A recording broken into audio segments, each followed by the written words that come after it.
Right, okay, I think we'll commence now then. So good morning everyone, and thank you for tuning into this webinar. My name is James Nelson. I'm a real estate solicitor at Sharp Pritchard, and I'm joined by my co-presenter Tristan Salter, a barrister from 5 Paper Chambers. Now, if you've got any questions during the presentation, please feel free to type them into the Q&A box in Teams.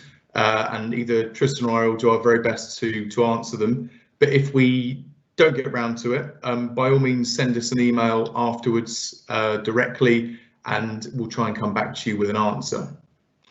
So what we're presenting to you today is widely perceived to be a wave on the horizon.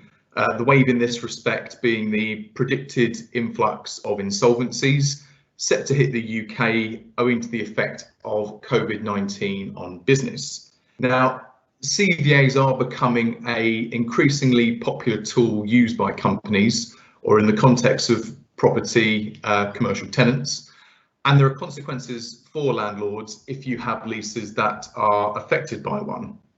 So why do you need to be concerned about this? Well, there are 2 core reasons. The first reason is because the CVA is effectively a starter mechanism used at the outset by companies in financial distress, especially in the retail and hospitality sectors. And the number of CVAs has been steadily growing over the course of the past year. And then secondly, and following on from the last point, there is a chance that you, as either commercial landlords or working for or acting on behalf of commercial landlords, may be subject to a CVA, and you will need to be aware of your legal options and potential avenues of action when faced with one. Next slide, please, Andrea. Right, so I always think it's quite useful to kick off with a bit of current affairs, and we're now a year and a day since the first lockdown was announced back on the 23rd of March 2020, and it has been for many landlord-tenant arrangements a turbulent and sometimes an uneasy year, especially in the leisure, retail and hospitality sectors. So working around the pictures we've got up on the screen, in the top left, we've got the Coronavirus Act 2020, one of many acts that the government has passed to try and safeguard businesses who are under the perceived threat of enforcement action from landlords. The Coronavirus Act itself came in March of 2020 and effectively made it illegal for landlords to forfeit a lease for non-payment of rent.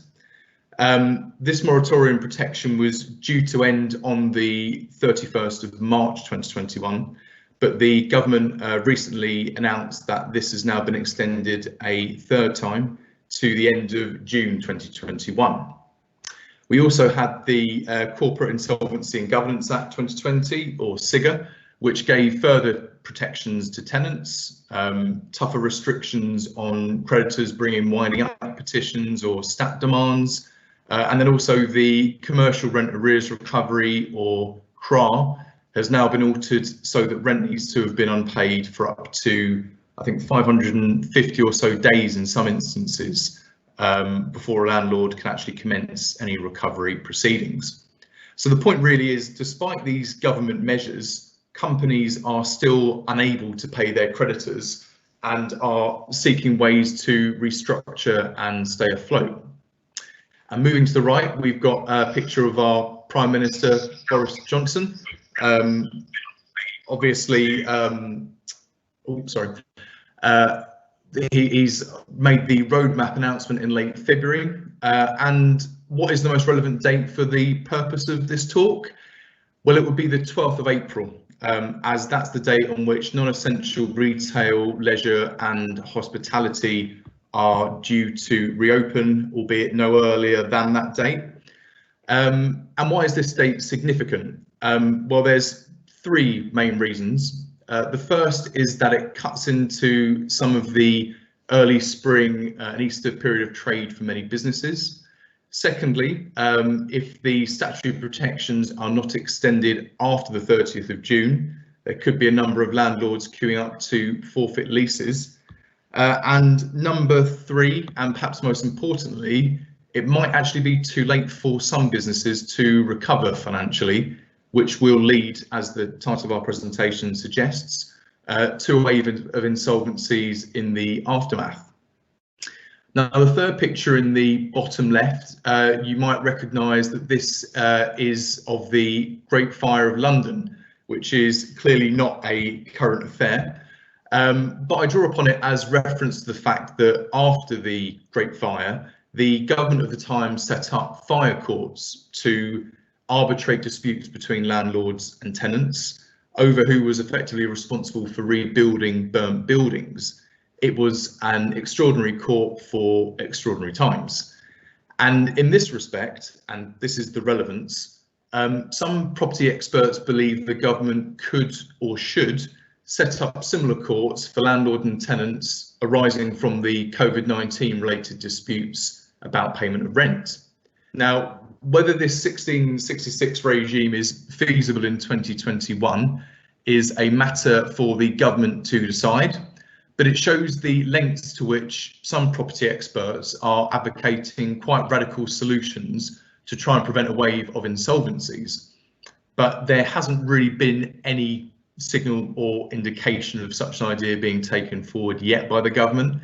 As a lot of you will be aware, there's been a code of practice released relating to negotiations between landlords and tenants on the topic of rent arrears, but obviously this code is not binding in itself. And then finally, in the bottom right, you can see a picture of a nice Caffè Nero cappuccino. Caffè Nero, of course, being one of many companies to hit the headlines recently for entering into a CVA. And you would have seen that in 2020 and early 2021, it has been, for a lot of businesses, a sad year, especially in the retail and hospitality sectors. Many of which have hit the headlines due to insolvency related reasons. Philip Breed and Arcadia in administration, Debenhams online retailing arm sold to Boohoo, and let's not also forget that Debenhams themselves entered into a CVA back in 2019, so there's a kind of a 2-year gap between the two. We've also got a picture of the fashion chain New Look, who are due to be squaring up against some of their understandably disgruntled landlords in the High Court shortly. The release terms of the CVA seem to be very hard on landlords. I think it's been released that 68 of New Look's landlords have to accept, I think, 0 rent for the first 3 years, which seems incredibly tough given current times. And I suppose the truth is, to wrap up current affairs, CVAs are becoming increasingly more popular in the current climate. And essentially the scene has been set, and many commentators are predicting a sharp rise in the use of CVAs by companies in the coming months. Next slide, please, Andrew. Right, so I thought it'd be quite useful to kind of to set out just very quickly a 60-second crash guide to what a CVA is. A CVA is a company voluntary arrangement. It's an insolvency rescue procedure and an early means of allowing a company to agree payment of their debts. And this can be done in one of 2 ways.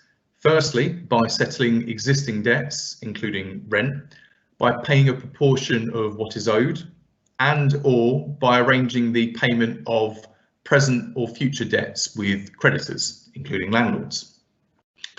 So how was the CVA passed? Well, firstly, notice is sent by the company's appointed insolvency practitioner to all known unsecured creditors, including landlords, with a proposal of terms under the CVA. And this has to be done at least 3 weeks before a creditors meeting is held, and at the creditors meeting they effectively vote on the proposal. If the proposal is accepted by 75% or more of the creditors, the CVA passes at the meeting and binds all unsecured creditors to its terms, including the creditors that voted against it. And in terms of termination, when do CVAs come to an end? It's usually on the first of the following 4 events to occur. Number one, administration or liquidation of the company itself. Moving into that realm effectively terminates the CVA. Secondly, a successful challenge under the Insolvency Act, for which Tristan will be covering very shortly. Thirdly, the agreed period under the CVA expires and the insolvency practitioner appointed issuing effectively a completion certificate. Or fourthly, the CVA terms are breached by the company, which will also bring it to an end. Next slide, please, Andrea. So assuming that a CVA has passed and you are the commercial landlord or acting for the commercial landlord faced with a CVA, it's quite useful to know what terms the CVA will contain in relation to your lease. I would add as a kind of opening caveat that no two CVAs are really ever the same and provisions can obviously vary. A core feature of the CVA is it allows flexibility, and it gives companies the freedom to set out, albeit unilaterally, a variety of restructuring terms. Importantly, such flexibility means that the CVA does not have to provide for the repayment of all company liabilities. The CVA will usually contain an opening spiel about the necessity of entering into a CVA, usually to avoid administration or liquidation. It will contain a short history of recent financial performance by the company, usually a statement of support from the board and shareholders, and then we get into the meaty bits of the CVA, first of which, and perhaps most pertinently, are lease amendments. Now, the CVA may set out numerous proposed terms, such as rent reductions or concession periods, termination rights for landlords, sometimes including the early right for a landlord to surrender. It can include waivers on dilapidations claims, usually in the event of a landlord exit from the lease, and even COVID lockdown provisions, which I will come up to in a second. There's also the ability for companies to categorise and pull different leases by their perceived value to the company. If, for example, a clothing chain was underperforming on the high street, but doing very well in retail parks, the CVA may put the retail park leases into a more favourable category with, let's say for argument's sake, full rent payable, whereas it might put the high street leases into a lower category with a lower rate of rent payable. And this has led some landlords to suggest that some companies have effectively exploited the CVA process to get out of or dump leases of failing stores. Now, what about arrears? So many CVAs have what's known as a compromise provision, whereby a landlord will have the ability to submit to the company a claim which details what they believe to be the arrears of rent outstanding. The CVA will then propose that a set percentage of those arrears are paid to the landlord. However, this is usually a fraction of what is actually due, and some CVAs that I've recently advised on have been in the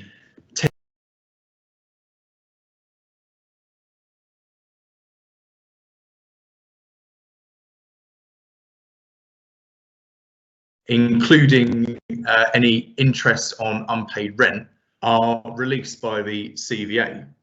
Now, evidently, if there's a large amount of arrears due, this can be quite a hard blow to any landlord. And linking to the point on arrears, some CVAs have I suppose you could call it a cushioning mechanism in the shape of dedicated funds. And these are essentially profit sharing pools. The compromise being landlord accepts release of large portion of arrears, and in return, the tenant rewards the landlord with a percentage of the profits, if indeed there are any. And in this respect, any profit turnaround achieved by the company is shared with their creditors, in this case landlords. So in essence, if the company makes profit beyond a set amount, a percentage is divvied out to the landlords. And this is only really useful if the company is doing well, and there are obviously no guarantees to this. And then finally, we've recently seen the inclusion, as I previously alluded to, of COVID-19 clauses. Essentially, the CVA can override the requirement to pay rent during the CVA period in the event that there is a COVID-19 restriction in place. And from what I've experienced recently, COVID-19 restriction as a term can be very widely defined. For example, I'll read out to you an excerpt from a recent CVA I've advised on. Now, this is the definition of a COVID-19 restriction. Any applicable law, regulation, rule, measure, official guidance or action, order, instruction, enacted, implemented, enforced, announced, published or disseminated, which relates directly or indirectly to the COVID-19 pandemic. So even an official guidance which relates indirectly to COVID-19 could potentially be held to be a COVID-19 restriction. And you'd hope that we may not see too many more of these with the roadmap announcement of recent times, but who knows whether there may be another lockdown in the future. I will now hand over to Tristan to take you through the CVA challenge process. I will be handing over to him via speaker on my phone, so I think you should be able to hear him, but I will pop him on speaker now just so you can. Andrea, could you take us on to the next slide, please? Thanks very much, James. Hi, my name is Tristan. I'm going to be speaking to you about the process of challenging a CVA with a particular focus on why landlords might want to challenge a CVA. The reason that landlords are specifically targeted in CVAs, it seems, is because there's a number of restrictions that James talked about on taking possession. We're obviously in a strange market for reletting leases, so we don't really know if they can be relet. And thirdly, it's because the company needs some of the supplies from other creditors, and it doesn't really need to worry about the lease in the same way to continue its business. So why would you want to challenge a CVA to start with? There are only two methods outlined in the Insolvency Act to challenge a CVA. They must be done within 28 days. So clearly, you have to make sure that you are prepared for these challenges and you're looking at your portfolio before they take place, because 28 days is a relatively short period of time to get the information together. The two routes of challenge are whether or not the CVA is unfairly prejudicial, or that there has been a material irregularity at the meeting which approved the CVA. Also, as James highlighted, that the CVA is voted on by parties, but essentially the Act says, well, once 75% of those in value vote for it, it's binding on all people. So it's a sort of enforced contract on those individuals. So around 24% of people by value could be very disappointed about the outcome of the CVA. It's also important to highlight it, in the case I've referenced there of Williams and Caraway, is that the CVA challenge can continue even if the CVA has ended. And James outlined a number of methods the CVA has ended. Most, at the moment, the CVAs are ending in, unfortunately, some insolvency process. You don't see many hugely successful CVAs, especially for companies that were dealing with issues before the pandemic. A classic example is Debenhams. That had issues well before the pandemic hit. It was a very difficult, it was in a very difficult market which was struggling, which was only made worse. So you may have to look at those companies that are struggling just because of the pandemic, and some of those that have really sort of fundamental issues. But anyway, the case of Williams and Caraway was very sort of apt for our circumstances. And I'll outline the facts to you now. The company operated a number of hair and beauty salons, but they weren't very profitable, and the directors wanted to enter into a CVA, which was subsequently approved by the creditors. A challenge was brought about by the landlords, and again, this is the familiar circumstance where suppliers are very happy with the CVA. They probably get paid quite well within the CVA for their continued use, and landlords do miss out to a degree. Within this CVA, there were 5 categories of leases with different rent levels and termination provisions. They had gone down the classic route of categorising their leases. But before the challenge could be heard, the company fell into administration and the CVA was brought to an end. The landlords wanted to continue the action, highlighting there was a real difference to them if the CVA had been terminated or it had just been revoked. There was then an application by the supervisors of the CVA to strike out this challenge that was brought on the basis that it had been terminated. And the court said, no, you can't strike it out. There is a properly arguable case that the CVA being revoked was more beneficial for landlords than just it terminating. To me, it highlights that this is a very strange form of statutory contract, and it puts in place variations to a deed that you wouldn't normally expect, especially in this case. There's 2 other features that are worth highlighting from this case. The supervisors of the CVA had taken around £300,000 from the company in the course of an unsuccessful CVA, and the judge estimated that each side had spent £200,000 on costs. So the CVA itself can be relatively expensive. Challenging them can be. I think that is a staggering amount of money to challenge it. You either know if you're going to challenge or not. But it's clear that the process can take some time. Which leads me on to my next slide, which is looking at the benefits and drawbacks of a CVA. So hopefully the next slide's popped up. Yes. Thank you. So we need to look at the benefits and the drawbacks of the CVA. So the benefits of the CVA. So at this moment in time for landlords, as I said, the current commercial rental landscape is pretty poor. If you have a rent level at this moment in time and your landlord and your lessee is paying the rent, that's great.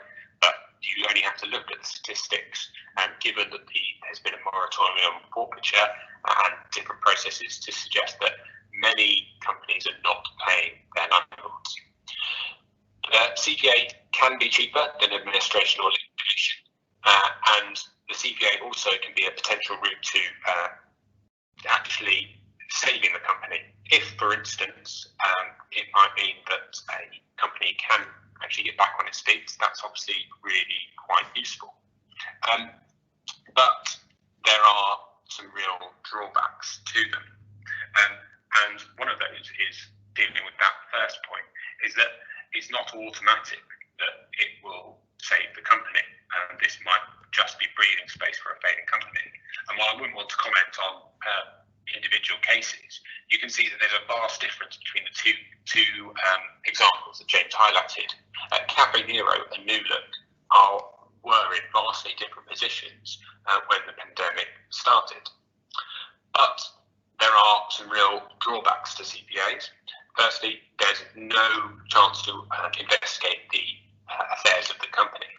So things like wrongful trading and transaction undervalues are pure insolvency procedures that an administrator would look at to see if the directors have done something wrong.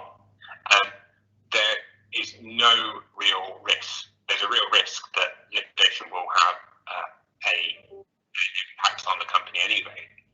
And there's, importantly, a removal of the principle of equal treatment between creditors. And that's because in a liquidation, you have to treat all creditors the same. In the CVA, because it's about rescuing a company, that doesn't take place. There's a nice example to highlight this of Cafe Concerto. It launched a CVA after facing legal actions from its landlords. It had not paid its rents, the sum of $284,000, and the CVA proposed a reported 20p in the pound for those landlords and that debt. And so we're expecting CVAs to really dominate 2021. And I think there's already 2 or 3 challenges, including the Cafe Nero one, expected to be fast-tracked through the courts. So if I then move on to the next slide, what are the 2 ways in which you might want to look to challenge a CVA? Well, the first one is material irregularity at the meeting.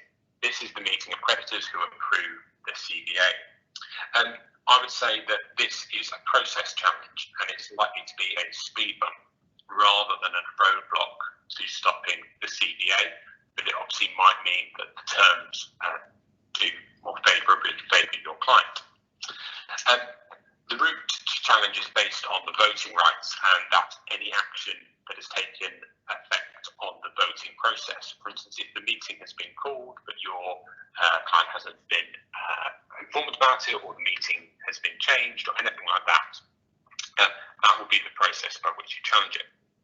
As James talked about, this is about floating, and we say that 75% in value and a stipulation that no more than 50% by value of creditors who vote against it are unconnected to the company have to pass the CVA. This is complicated, but this connected to aspect is complicated, but it broadly relates to control of the company, or it's accustomed to acting in control of those companies. It's related essentially to parent companies where they own a substantial stake but have quite a lot of say in how it is run. A meeting is called to then consider and approve the proposals, but it won't include any secure creditors. Voting rights are governed by the insolvency rules, and again, they're probably too complicated to get into at this point, but essentially they provide different rules for how each debt can be allocated. What is one of the important things for landlords to understand is that the future rent is likely to be attributed a very nominal amount because it's uncertain, because the duration of that lease remains uncertain even with the CVA terms in place. I can highlight to you some quite egregious breaches of the principle that I've outlined here. The case of Gertner versus CFL, and that involved a breach of material irregularity and the principle of good faith. This case did involve an individual voluntary arrangement, which is essentially the same process for those that might face bankruptcy. This individual staggeringly owed £11 million to one creditor, which you might have thought would be enough for anyone, but then owed £547 million to an Icelandic bank, and that just sounds like way too much in my view. The bank voted for the IVA, but it turned out that the bank had received an inducement in the form of £6 million loan or amount of money, and the ending of a connected litigation that the parties were going through. They deliberately drafted the agreement so that the bank would remain a creditor, and it was said that the bank had received a significant financial advantage because of this undisclosed collateral agreement. And this was found out about, and it was challenged. And this highlights to me, obviously, some of the problems with the process. You may not be able to investigate the process of the voting as quickly as you might want. You've obviously got to make a challenge based on facts that you may not be aware of, because this was an undisclosed agreement. Also highlights to me one of the problems with CVAs. If this individual had gone into bankruptcy or into administration or liquidation as a company, there would have been someone to investigate the affairs of this company and unpick everything that had taken place. This was, in my view, sort of a way of defeating any investigations by launching this CVA. But the material irregularity only has so far to run. This is because it quashes a proposal, but if those issues are fixed, such as the voting rights or the meeting time, this then might lead to another CVA being proposed and to get support. Most of the time, the supervisors are in contact with various creditors and will know that they will get support from their agreements, and they will craft the agreements using the process that James talked about of categorization to make sure they get over the 75% limit.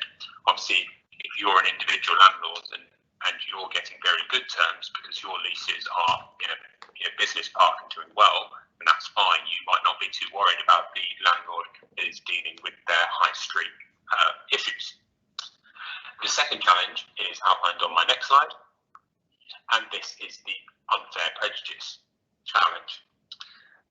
This route has a lot more bite to it, and in the context of CVAs, where you will find the greatest number of challenges that are successful. It has to look at a CVA and say whether or not it's unfairly prejudicial, but take into account that the CVA is always going to prejudice some interests, and that insolvency is inherently unfair, because we're putting in place a process where an individual is reneging on their debts. So we should know, even from the title, prejudice is not enough. It must be unfair prejudice. And there are two ways to look at this, and they are called the horizontal and vertical comparators. So the horizontal comparator looks across different classes of creditors, and that looks at the landlord or that individual lease's position in relation to other suppliers. But the real limit to that challenge is that the CVA never says it's going to treat all creditors the same. And there's a business rationale that carries on into the case law. Suppliers are needed every day. A lease might not be needed every day. I would probably argue against that a bit more strongly, because I think sometimes a lease is the most important part of the business, but a company can't even put, for instance, clothes in its store without actually getting supplies. The vertical comparison is what would happen without the CVA, and that's looking at whether or not there's an insolvency or administration impact. And I'm going to delve first of all into that vertical comparator on the next slide. So the vertical comparator is pretty interesting because it's looking at whether or not there should be some other form of insolvency process. And I think this is really key, and it really goes to what we could get out of, or what a client could get out of an insolvency or administration. And that's quite useful. And that's because in an insolvency or administration, there is, as I said, going to be a real deep dive into the affairs of the company. And that's important for many individuals, because actually sometimes something has gone wrong in the organisation or the management of the company. Now, in these circumstances, it might be more said that actually everything has just gone wrong because of the pandemic. But that also hides some problems with that, because I think there will be issues with how these companies were run. So it's whether or not the CVA is going to be as good for your client as an insolvency. An insolvency treats all creditors the same, and that is quite useful. But otherwise, the court will say, no, the majority of people will want this CVA, and you have to show that there would be at least as an advantageous objective and outcome as produced by an insolvency. And that might be an investigation, or it might be the fact that you say, well, this is clearly not actually going to rescue the company at any point in time. Crucial point here is that this is a comparator between a CVA and no CVA, and not just about the change of terms. So you can't say, oh, I don't like these terms in the vertical comparator, and these are unfair in relation to it. They have to look at whether or not it's unfair and objectionable as in relation to taking a different form of action. So it really goes down to what are the likely returns, highlighting the returns can be more than just money. They can be investigations into what's gone on.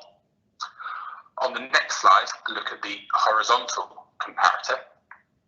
And the horizontal comparator is about, as I said, trying to look across the different creditors. And it's important to highlight that, again, we won't always see creditors treated the same.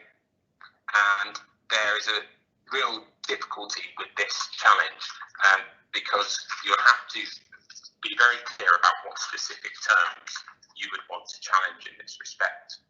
And I'll go on to showing you why some specific challenges in relation to guarantees are important. There have been a number of cases in this sector, and some of these predate the pandemic, which are very useful. But there are cases, as James said, in relation to Cafe Nero that we're expecting soon, in relation to where profits will be linked to turnover, which is a really fundamental change in the landlord-tenant relationship. In the Debenhams case,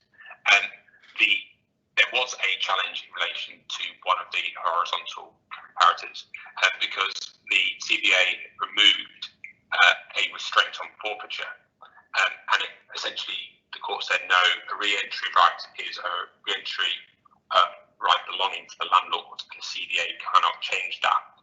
But what the court did said, well, if that term can be modified, other obligations within the CBA can carry on.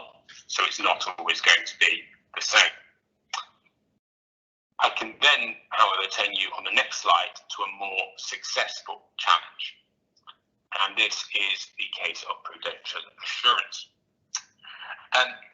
In this CBA, the CBA terms treated all landlords the same, regardless of whether or not they had guarantees from the parent company in place.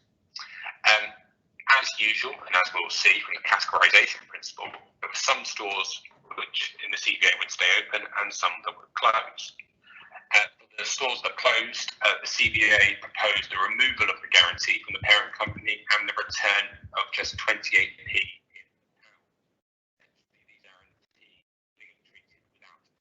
Value at all. This failed, and this was seen as unfair prejudice. The landlords in those instances would have also had a better outcome in the insolvency process, so they failed the vertical test as well, because the guarantee would still have allowed them to challenge the parent company. And when you're looking at that case, you can see